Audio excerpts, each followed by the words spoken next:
and Jeannie and Carla. Okay, Jennifer Solsi's here and a couple other folks. So we're just going to get started, and I really, really, really hope that you have either taken the time to watch the listing presentation competition. If you were not able to see it on Tuesday, it was truly one of the best things that has happened from an education standpoint since I've been here, 20 months or so. Having those four up there share their expertise was really, really fantastic. I will make sure that that link is in my follow-up from this fan club so that you can watch it. It's about an hour and 15 minutes, but you're going to wish it was about 2 hours. It's one of those things where you're like, oh man, I never thought of that, or oh, that's how he does that, or that's what I should be doing, or any of those things. So really good stuff. I jumped ahead of myself. I want to start every fan club by calling out the higher end sales in the company over the last week. There weren't a ton this time. There were only 4 that were over $500,000. So, but I want to call them out. Dale Beatty from our commercial prime properties in Grand Junction had a sale at $1.25 million. Deb Severs here in Sun Valley just closed on something for $900,000. Janine Bear here in Sun Valley closed on a condo for $600,000. And then the big one of the week was Shea Buxton Real Estate in Sun Valley. It was a co-listing, but they just closed on this ranch north of town for $2.325. It's a listing that, here's the thing, you guys, it was a listing that they had for 4 years. Really, really tough client, really, really tough sell because it's 1970s special house, beautiful setting, but perseverance gets the job done. Perseverance gets the job done. And I never thought it would sell. Don't tell Karen and Dana that, but they got it done, and now it feels good, and they can unweight themselves from that albatross. So when you're thinking about giving up a listing that isn't going to sell, man, sometimes holding on to it does the job. Hey, Yeah. Derek, the Telluride office here, and Eric just closed on a 7.5. I looked at that. It isn't in my system yet, Jennifer, because I was all set to tee it up. I'm putting the closing documents in there as we speak. So excellent. All right. So Eric Felanius, the managing director in Telluride, our new office, just brings the elephant. Yeah, big old monster. Congratulations, Eric, and to Telluride. That's an awesome. That's awesome. And tell Eric that my 2% by the end of the month is fine. Right, me too. And a bottle of wine. Yeah, a few bottles of wine. Sorry, just had to shout out. No, that's awesome. And Jennifer, I had that queued up, but then Teresa's like, we haven't seen the documents, but you're telling me they're sitting in your hands. So Eric can tell you, right? Awesome job. 7.5 million, and that was a 9 million list, I think. So just great stuff. That was actually a low-end property in Telluride, if you don't know anything about their market. So maybe it's not that big of a deal now. I'm kidding. So, all right. Congratulations to everybody, and just keep up the good work across the board. All right, let's get into the meat of the fan club then. And here's what I really have in mind for today.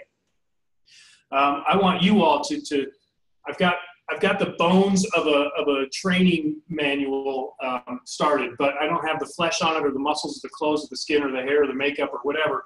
That's what I want you all on it today. So rather than me sit and talk, and you know that I can do that. Okay, good. No, thanks, Lisa. I want you all to help me fill this document out so that it can benefit everybody. All right. So I'll back up. We did the listing presentation competition Tuesday. It was awesome. It was so much fun. I don't even like real estate, and I enjoyed it.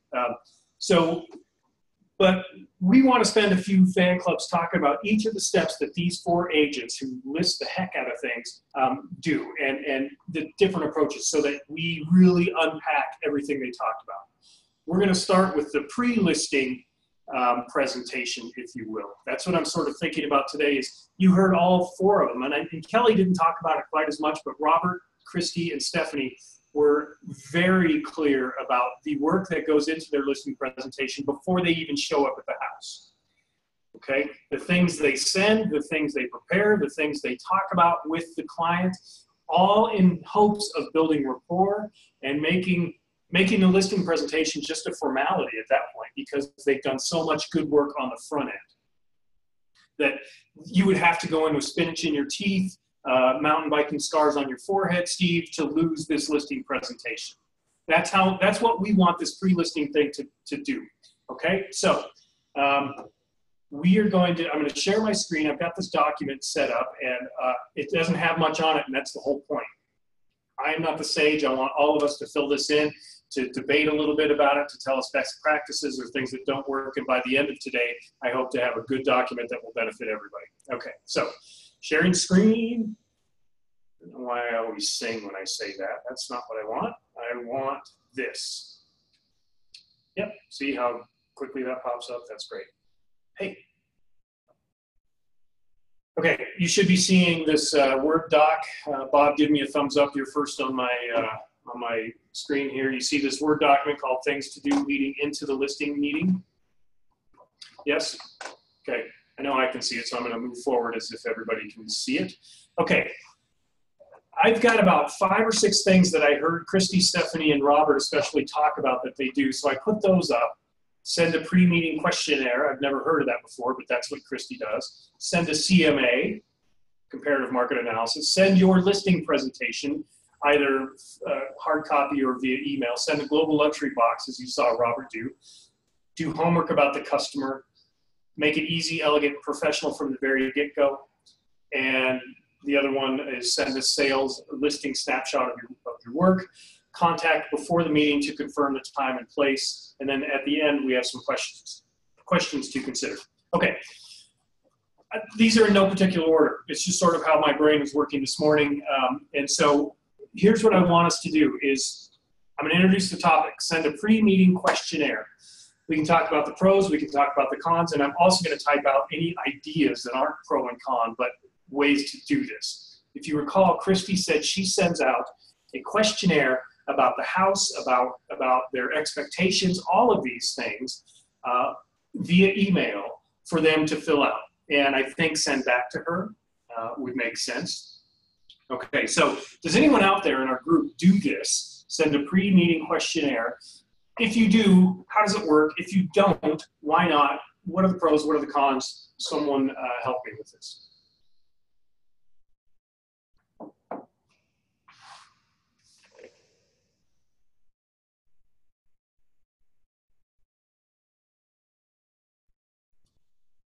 Okay, that was excellent. So the next thing I'd like to talk about is ways to engage your client.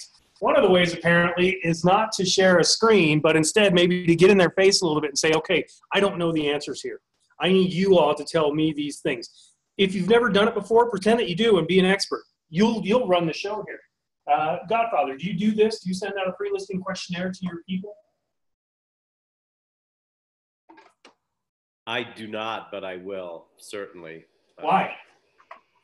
I think it's great because that's, one, you learn about their motivation, and then ultimately just learning about the client, and then how to communicate with them. And it seems like it takes a lot of the sales off the table of, you're going there to build rapport and close the deal. It takes the sales off the table. Explain why that would. You are a salesperson. Why would you want to take that off the table, Robert? I don't understand. Well, I think, the pre-listing presentation puts everything in a nice, organized order for you. And people can sit down and look at it, think about these questions, and it looks like it saves a lot of time instead of going in for a 2-hour presentation, I think it's been cut down to half an hour or an hour. Do you remember Stephanie talking about that in her? She used to do 2.5-hour listing presentations, and now they're an hour because she's done this pre-work. And Julie, I want to make sure you're comfortable. Are your pillows all in the right place and everything? You're good? Okay. Boy, I was worried about that for a little bit there. Okay. I love what Robert said about learn about the client. Obviously, take the sales off the table. What if you are the client? Remember, you have not signed anything with this agent, and I'm pointing at Rick, who is over here. What does it do for me as a client if I get this from you, the agent? what do you think it does to me psychologically to get this questionnaire, no matter what the questions are, ahead of time?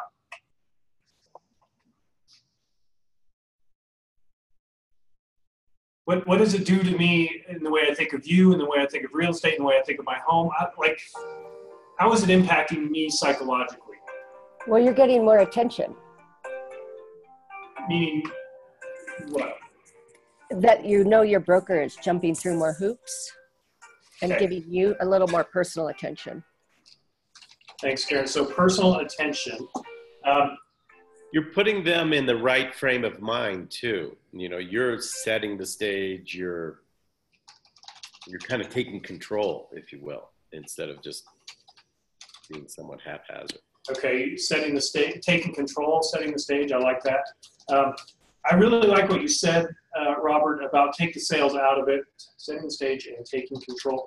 Because, you know, we don't need to hear it all the time, but the reality is people don't have a high opinion of real estate in this country, right?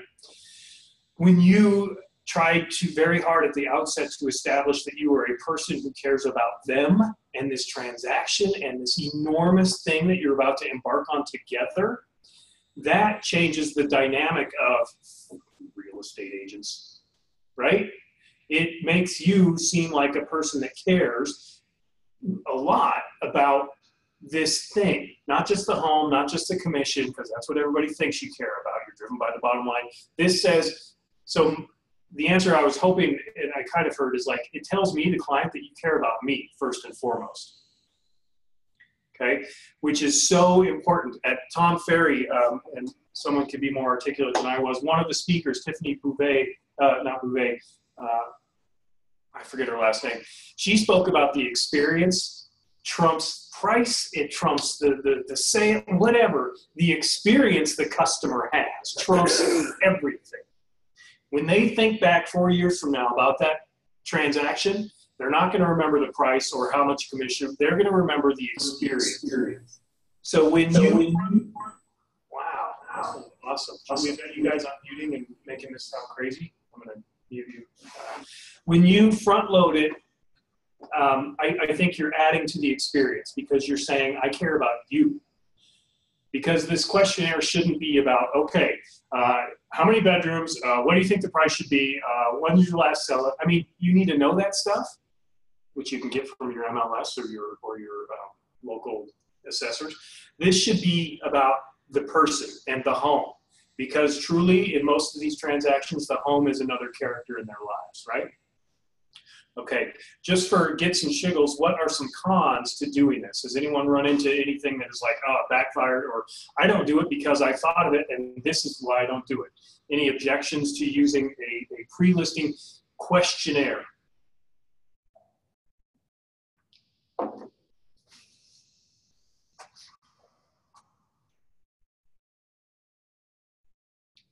Could you repeat the question? I'm going to repeat the question.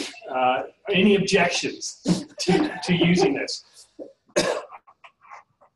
Here's an objection I have, is that you're going to use this and then you're not going to read it, and you're not going to use it. So you're going to send it because, oh man, now I care about you, and then it's going to come back and you're not going to have thought of it, you're not going to have read it, and it's going to be a waste of everyone's time, and the client will know that. They'll see that you were just trying to build fake rapport. Okay, so if you're going to do these things, and you're not going to do all these things unless you have a team, unless you have systems. Oh, systems. If I have systems, I can do all these things. At any rate, if you're going to do these things, you got to use them. You got to make use of them. You got to make them work for you. Don't just do all the things on this list because we talked about it at Fan Club, and that's what Christy Reese does. Although, did you all get the bracelets in the mail yet? The yellow ones that say, what would Christy do? We should all wear those as real estate agents. That'd be great. But if you use it, make sure it stands out, because all of these things are meant to differentiate you from the other 4 people that are going to be vying for that listing. Okay, that's a really important thing to think about as you go through your pre-listing. Is what I'm doing important? Is it going to build value, and is it going to build trust? all those things are going to differentiate me from the other people who've called and said, yeah, I'll be there at 4. Okay, great, can't wait, bye. Boom. You are doing something very different if you do any or all of these, okay? All right, so the next thing, we didn't have any cons, sending a CMA, comparative market analysis. So this would basically be an MLS-generated form, let's say, unless you have another way of doing it, that talks about other homes in that area, in that neighborhood.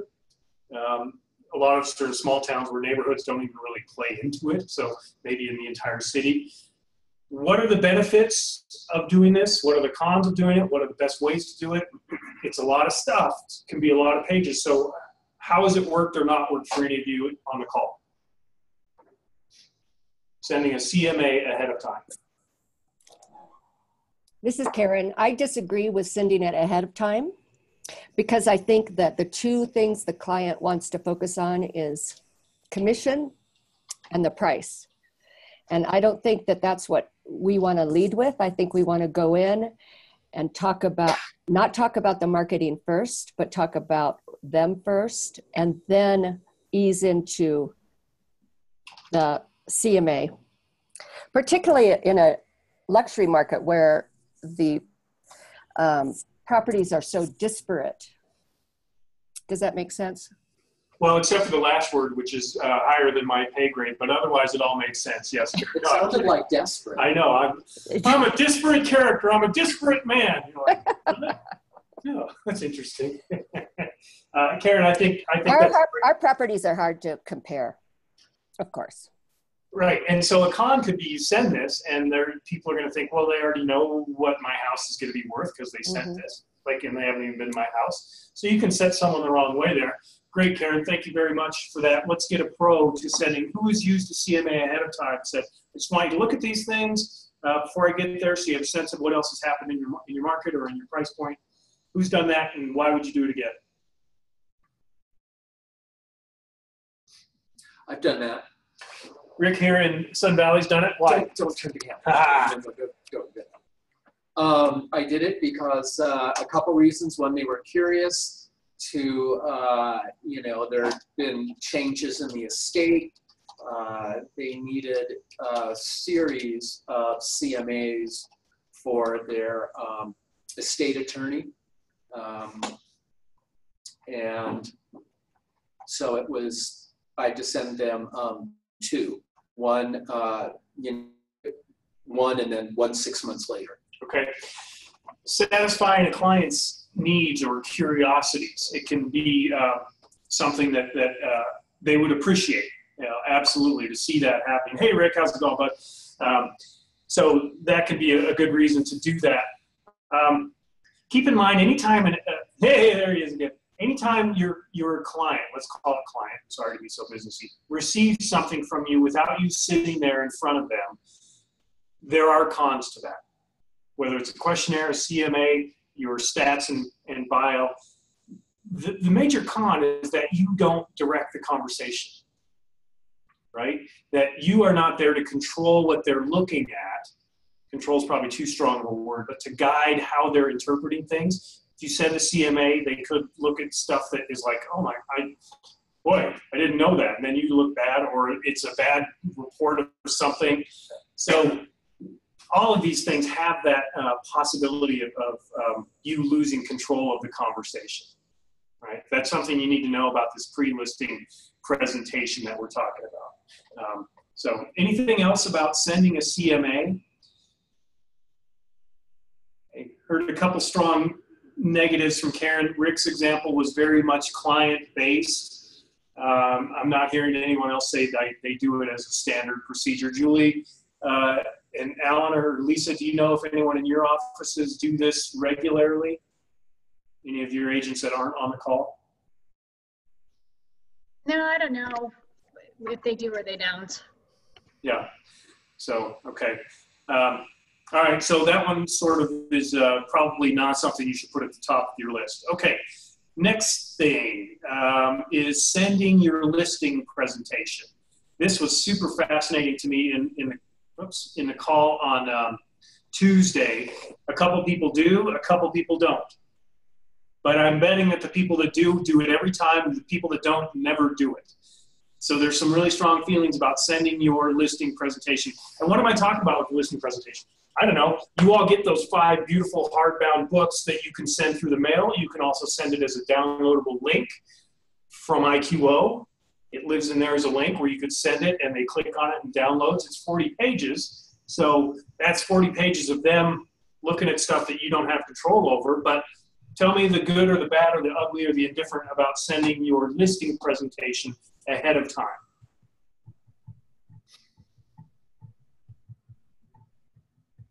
Anyone do it? Okay, Stephen, you're going to be on for the cons, so get your Bruce Lee outfit ready. Let's go ahead with the cons. What do you think? I mean, it's like when you're professional, you want to be able to explain to people what they're looking at. If you just give it to them, they might read into it without the experience and expertise that you as a real estate agent has. That's the way I look at it. I want to be there to explain what's going on. I don't want them to start going off on, I mean, just, it's nice to be there and explain stuff. Because that's what, it's the experience, right? So you want to kind of be there and say, this is what we're going to do, this is that, here's an example of this, here's an example of that. Part of the show. Stephen, what if you, it's someone you haven't worked with before and they ask you, hey, before our meeting on Thursday, will you send us your listing presentation so we can take a look at it? What would you say? If I've never worked with him before? Yeah. Sure, I'd send it to him. Yeah, I'm not going to argue. Sure, here you go. Okay. Maybe with, see you tomorrow. But if you do that and you're not comfortable with it, how do you guide the conversation from afar? You can say, please pay particular attention to pages X, Y, and Z. Like, you should know your listing presentation. You should know the things that you're going to want to focus on in the meeting. Direct their attention to that so that their attention isn't being directed to how many hits we had on the website versus Zillow, because that probably shouldn't be part of your discussion anyway. But that's what people focus on. So say, I want you to really look at our marketing platform pages. Look at, so you could guide it that way even from afar. Okay. Yeah, if you push back and argue, you're just going to put yourself in the corner. So just, yeah, sure, here you go. No problem. And that's it. And then you move on and so see you tomorrow or whatever. And you deal with it then, because God knows what's going to happen when you sit in front of these people. It's always different. Every time it's always different. Yeah.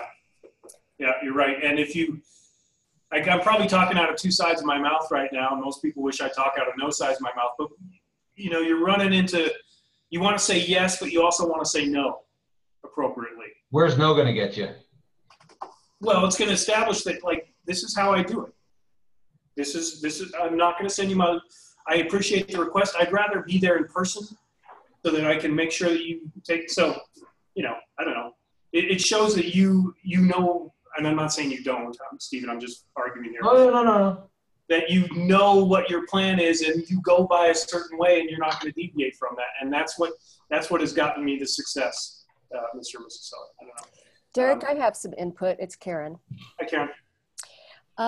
One of the things I do like to send in advance is my bio, because in a listing presentation, as we know, we don't want to talk about ourselves and we don't want to act like we're selling ourselves. Then we seem like a salesperson instead of a consultant. Say that last thing again. I said, if we're in the listing presentation and they don't know anything about us and we're trying to sell ourselves, then the whole focus of the meeting isn't where it needs to be, which is on them and what we're going to do for them and be a consultant instead of a salesperson. Okay, stop right there. I love what you just said. I haven't heard a phrase like that, a consultant. Like, so Josh, I really like that. Karen, sending you bio sounds great. Someone just chatted. Thinking of yourself not as a salesperson, and Robert already alluded to this earlier.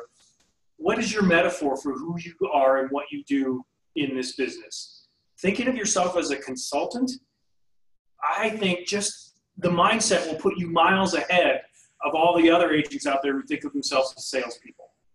Why? Because a consultant is there to help someone get something done. A salesperson is there to make a commission,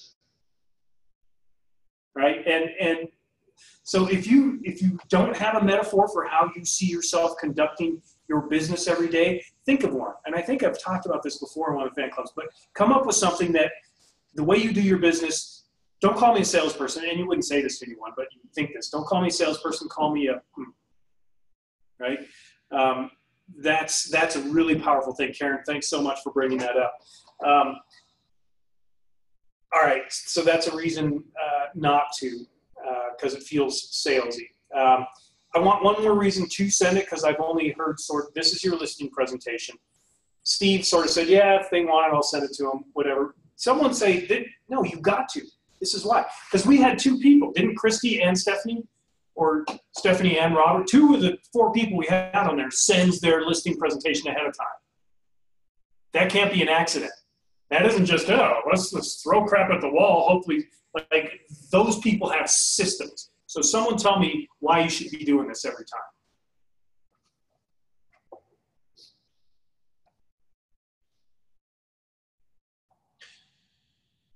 Jen Peterson, are you with us? Hi. Sort of. Okay. So I was actually listening to this portion pretty intently, because I don't send a pre-listing letter of any kind or notification, and I'm a little embarrassed that I don't. And I listened to Stephanie mention that, and I was like, oh my gosh, mind-blowing. That's brilliant. And why? I think for 2 reasons. One is it's a reconfirmation of your appointment. I was sitting at a local coffee shop yesterday for a half hour because I sent the guy a reminder and he'd forgotten. I'd sent it that morning. I should have sent it the day before. But also it lets them know you're a professional in your industry and you have an expectation of professionalism from your customers, and kind of sets the tone for, this is how my business is conducted. This is how my listing is going to be conducted. And I think it's just a beautiful initial presentation for a professional. Excellent. So especially the ones that you have from us, whether you use all 40 pages or you can customize it before you bind it. I hope you all know that. You can have 20, whatever. It establishes you as a professional. These are professionally done. They look nice. And it shows that you've got stuff, right? It shows that you've got the tools to get the job done. Part of what Stephanie said that I really, really liked, and Jen, maybe you alluded to it, I'm not sure, but is that it takes so much out of the listing presentation to have it ahead of time. Ask the question, did you look at any questions about that? No. Guess what? You don't have to spend time doing in the stupid listing presentation, going over the done listing presentation. No offense to the listing presentation. You know what I'm saying, though. Because the whole point of being there is not to show them a book. It's to show them you. It's to be a person, a consultant, an advocate for what they want done. So if you're going into a listing presentation to show 40 pages in a book, you're probably going to struggle getting that listing. So, Jen, I may have taken yours a different direction, but I think that when you do this ahead of time, even though you're not guiding the conversation, you are establishing professionalism, and you're able to just put a bunch of stuff aside that otherwise you're spending time flipping through and wasting a lot of time where you could be establishing respect and trust with the people themselves. Okay. I think I mentioned this in my last fan club when I talked about the Tom Ferry. There was a listing presentation panel that was extraordinary at Tom Ferry Summit. And the one guy who does tons of business in North San Diego County, he said, if I have to bring out my materials in my during the meeting, I'm not getting that listing. It just won't happen. That hour has to be about these and those eyes and my heart and their heart. And I know that if I have to reach for my iPad and start showing things, or if I have to reach for my CMA, that I'm not differentiating myself. I'm not doing what I'm there to do, which is become a person in their lives. So if you do that ahead of time, maybe you can get rid of that piece, that albatross, because it's an easy anchor to rely on. Okay, welcome to my listing presentation. Let's sit down. Look, here's page 3. Like, it can just be really easy, and that's not a good thing. Something to think about. Am I saying don't do it? Am I saying do it? No, I'm saying that you better know why you're doing it, and you better do it effectively. That's all there is to it. Or not do it effectively. Not do it because of effective reasons. That's what I have to say. Jeez. Okay. All right. can't explain. Send a global luxury box. We won't. That was the next one. Send a global luxury box. I just thought Robert's video was so freaking cool. You know, he has a global luxury box hand delivered. They're $63. When you think about the professional fee, and I'll get to that later instead of saying commission, when you think about the professional fee you'll receive from a global luxury caliber listing, $63 isn't very much. He has it hand delivered by one of his minions, right? How cool is that? I'm going to have so-and-so bring you this box. Are you home? That was pretty cool. So those of you that are working in the luxury space, and it's different in every market. Grand Junction, $500,000 and above. Vail, I think it's $50 and above or something like that. I don't know. But if you know that this is a global luxury caliber listing and that it's going to be other top agents from the other top brokerages, differentiate yourself by getting that global luxury box into their hands early. Let them feel it. Let them feel the heft of it. I just love what Robert did with having someone deliver that. I thought that was just a stroke of genius because it gets it into their hands. It says that you have a team. It says that there are people willing to drive around some town for you to deliver something. That is old school. That is God. Sorry, Robert. That is Godfather stuff in the house. You know what I mean? Here's an offer you can't refuse. You should have your minions say that. Here's an offer you can't refuse. That would be awesome. Okay, but we won't spend too much time on that. I'll check the chat. What's the chat saying? Okay, Josh, that was yours. Thanks. Okay, next one. There's a couple more. This one came up. I was looking at Inman.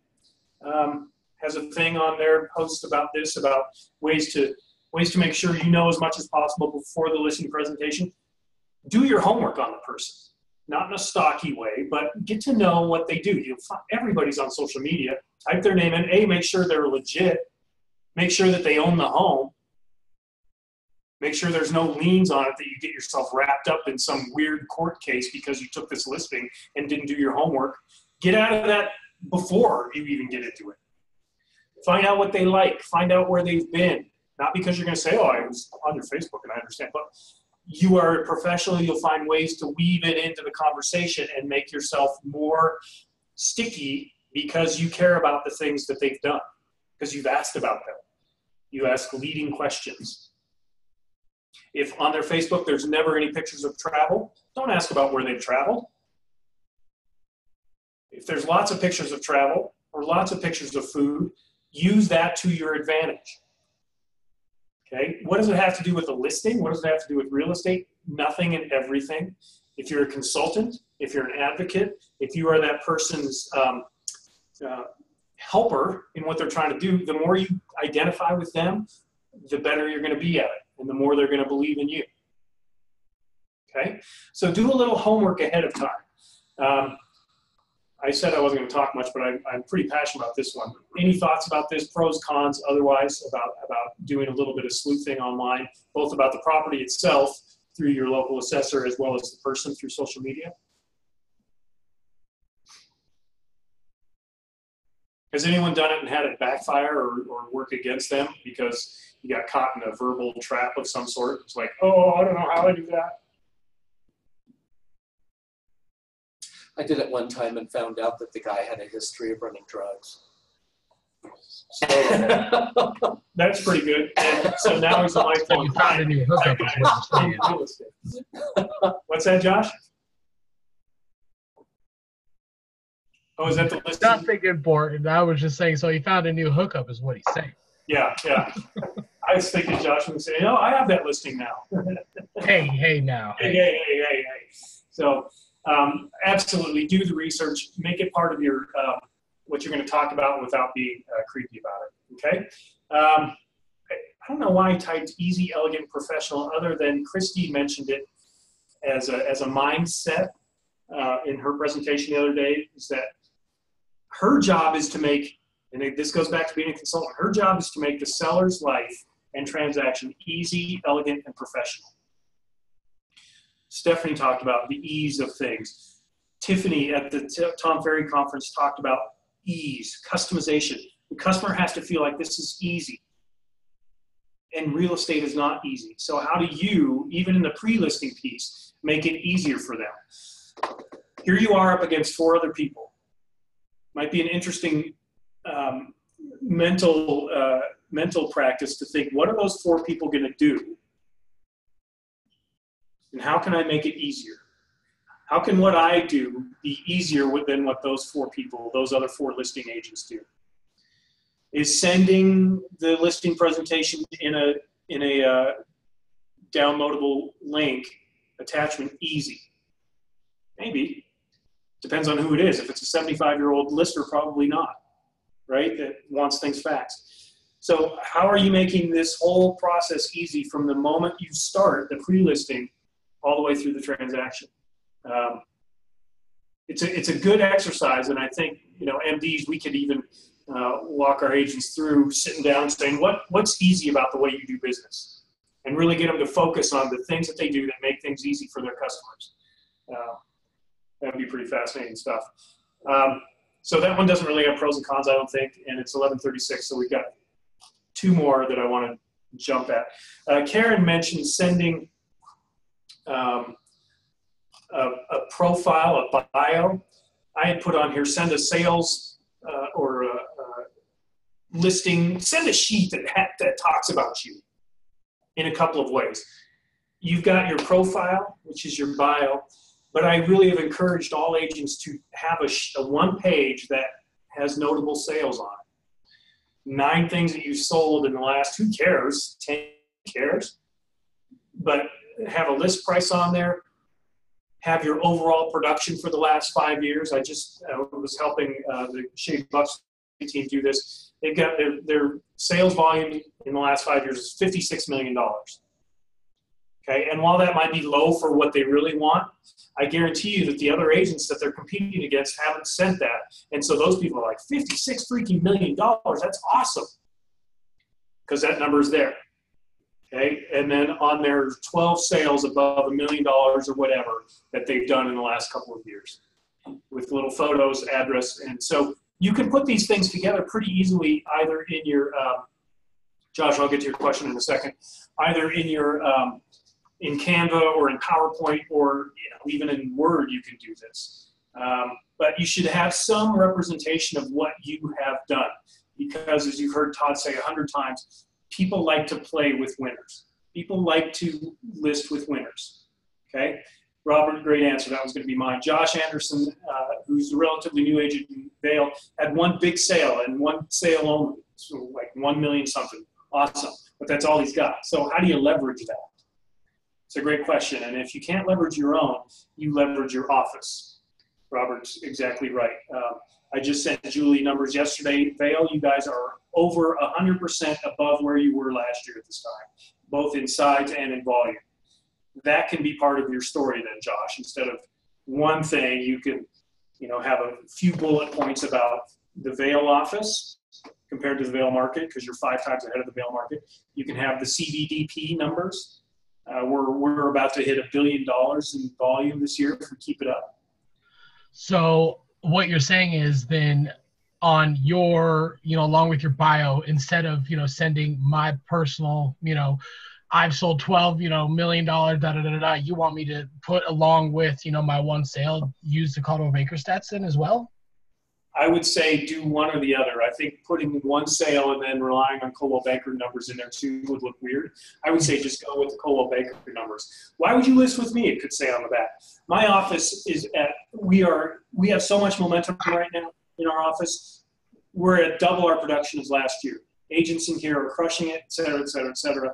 And then you can even bring in the Coldwell Banker corporate numbers, because even though they're listing with you, they're listing with CBDP Vail, they're listing with Coldwell Banker, right? It's like 3 layers of listing power. You, your office, your company, 4 layers, and your corporation. So if you don't have the production in your history, then rely on your companies. Perfect, okay? Thank you. On that sheet, if I were doing this, and I'm not an agent, though I play one on TV, I would have my bio on 1 page. I'd have a couple testimonials on there. I would have my sales info on the back side. So One sheet of paper, two sides, or two sheets of paper, whatever. And they will know everything they need to know about me, because the numbers speak pretty loudly, okay? Let's see.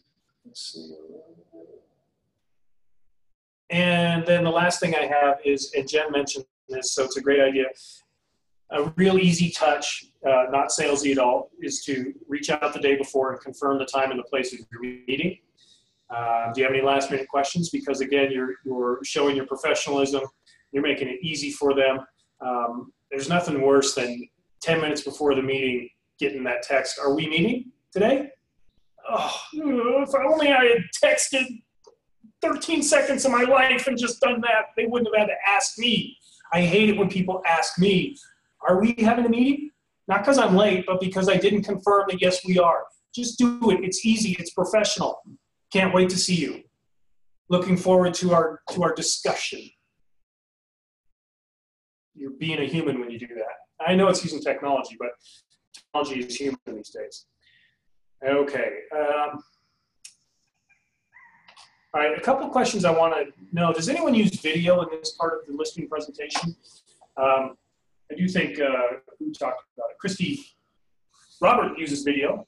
Remember his video? He sends this link along that says, do you want to see your house from the air?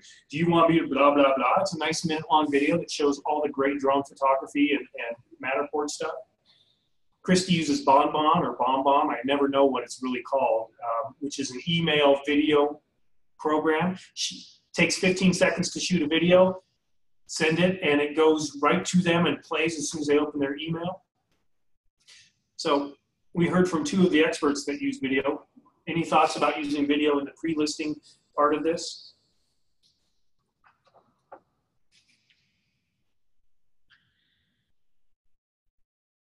Is it too much? Is it overkill?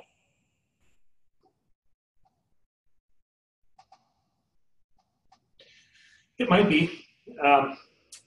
It might be if you're sending your listing presentation, if you're sending a CMA, like, I think you can overdo these things. You don't want to be obnoxious and annoying and like, oh my God, I can't filter all this information this agent is sending me, right? Josh really liked Robert's videos. I'll see if I can get those in the in this email because he said we can use them. Sorry.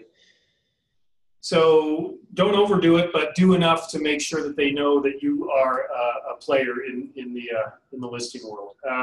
Let's see. That was all I had on this thing. Okay, so all right. I don't know if that was helpful. I hope it was. What big picture thoughts does anyone have that you'd like to contribute about this piece of the listing presentation, which again is you've made the appointment, but it's not for a few days. What do you fill that gap with? Anything else?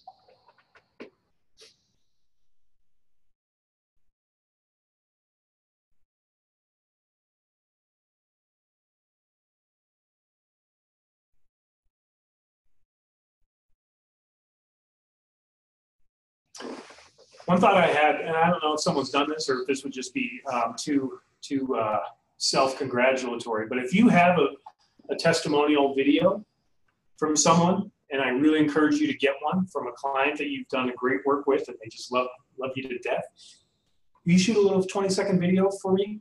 I'll say, sure. Would you send that ahead of time if you had that in the can?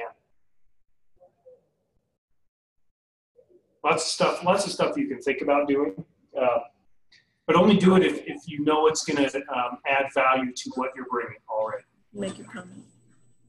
My battery's going down. Julie, what else? What else would you like to hear? You've got some newer agents in your office, Julie. Anything else that we can throw at folks?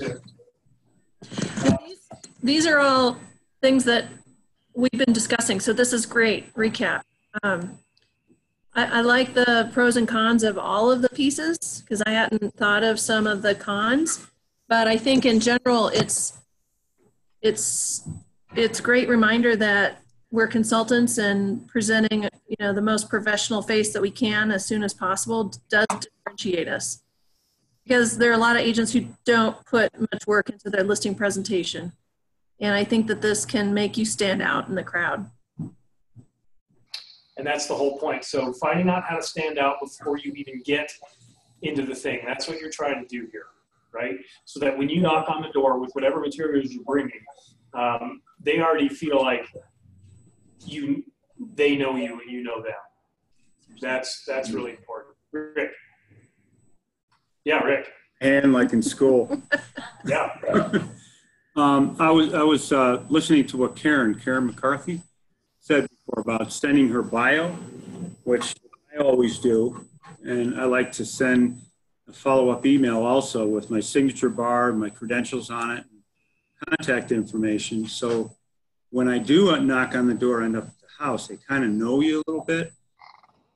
Along with in the email, the context of the email, I ask them, are there any pertinent questions that are most important to you about selling your home that you want to ask me so I can be better prepared when I get there? And it usually seems to work, because when I started doing that, people seemed more warmer when I knocked on the door and they'd open the door and they go, hi, because they kind of knew my face and that always worked well for me. I don't know about having to send the whole listing presentation unless they ask you, but I like that preliminary introduction of yourself and your credentials and then asking them. So building rapport even before you get to the table. Build a little bit of rapport. So they're a little bit more relaxed, and so are you when you approach them, instead of coming and new, they've never seen you before. Yeah, it's nice not to have to totally introduce yourself when you right. Take a little of that ice out of the equation. Anything else about setting up the appointment and making sure? Is it always done? Again, this is where my inexperience shows. You always do it at the house. Is that pretty much 100% of the time you do these things at the person's home? Think of an instance where you would not. At the property. At the property. I've done a lot of mine. Yeah, definitely. If I can be at the property, I'd rather be at the property. Then you can ask them, right, take me for a tour of your house. It's just more personal instead of being in a coffee shop and that. Yeah. Excellent. Did you see in Christie's 9-page thing, which got a little glitchy as I was trying to move it, but on her last page, there's 2 things she did that I thought I'd never seen before and I thought were great. Is that she referred to the commission as the professional fee instead of commission. It's words and semantics, I know, but commission has a dirty tone to it, right? And so her calling it a professional fee, I think, A, it professionalizes it, and B, it takes the connotation of commission, that agents work for commission, out of the equation. Mentioning that now because if you front end some of your commission talk, maybe that makes it easier, but think about a better way to phrase it so it doesn't feel quite so grubby. I love that phrase, professional fee, because that's really what it is. You're a professional and you get a fee for being a professional. I don't even know what the root word of commission is. Karen, I'm going to mute you here. I don't even know what the root is, but keep in mind that it has a little bit of a dirty connotation in our industry. Am I sort of correct? A little bit? Because the objections are, can you cut your commission? It encourages people to want to negotiate it more if it's a commission versus a fee. Correct. You don't negotiate fees. That's just part of what I do. It's part of my fees, right? So I really like that. The other thing I liked on that page was she had 5 phone numbers, names and phone numbers there, which is like having the references at the bottom of your resume. And if in one of those emails that Rick's talking about or others have mentioned, if you please feel free to call any of these satisfied clients about their experience with me. If you sent that ahead of time, I guarantee you that 99% of the time they're not going to call. But what does it show about you? That you have the stones to send these names and numbers of people that will say awesome things about you. That in itself is the thought that counts. I love that. So do you have 2 or 3 people queued up in your SOI that you know at the drop of a hat would say wonderful things about you? If so, can I use your name and number in some of my promotional stuff and some of my emails to people? Because even if they don't call, you're establishing that other people really, really liked you. So that's something to think about too. And why would you do that at the front end and not afterwards? I don't know, for the same reason we as employers ask for references ahead of time. Right? Because if I can send you these numbers and names ahead of time, it means I'm so good at what I do, I'm not even worried about what you're going to find out. Right? So the preemptive stuff goes some distance sometimes. Any other brainstorms or any other like, this is what I do and it works every time and I can't even believe I'm sharing it, but I'm going to share it because I love you all so much, blah, blah, blah. Any more of that stuff before we go?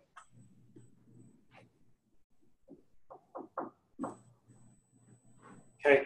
I'll put some of this stuff together and send you these ideas. Any other stuff you want to send me, I'll add to it. I'm out of the office next Friday, so I don't think we're going to have a fan club on the 31st of August, but we'll continue this listing presentation stuff because it's really a big deal. This is, you last if you missed or whatever it is, so we want you to make sure you're getting all your listings. Thanks for all your expertise. I really appreciate your participation, and it's great to see all the faces and at least all the names anyway. So anything else? No? Okay, thanks everybody. Have an awesome weekend and keep up the fantastic work. Okay? Thanks, Derek. Hey. Derek. Bye-bye.